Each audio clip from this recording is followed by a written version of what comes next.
Shortcut হয় না, হয় অনেক কাঠখড় পুড়িয়ে জীবন যুদ্ধের প্রতিটি অধ্যায়ে নিজেকে প্রমাণ করে করে একটু একটু করে আপনি সফল হবেন, একটু একটু করে আগাবেন। ইটস এ জার্নি, এটা কোনো ডেস্টিনেশন নয়।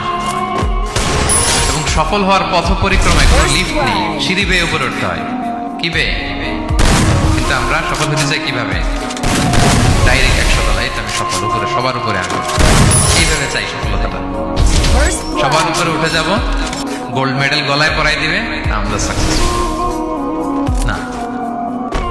সফলতার রাস্তায় কোনো লিফট থাকে না, কি দিয়ে উঠতে হয়?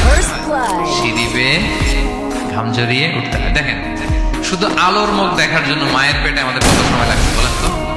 জাস্ট একটু লাইট, হ্যাঁ 9 মাস 10 মাস সময় লাগছে শুধু একটু আলো দেখবো আমরা। আলোর মুখ দেখার জন্য আমার লাগছে 9 মাস। আর এখানে আমরা শর্টকাট খুঁজে খালি। সফলতার কোনো শর্টকাট নেই। অল্প এফোর্টে যারা সফল হতে চায় এরা কোনোদিন সফল হয় না।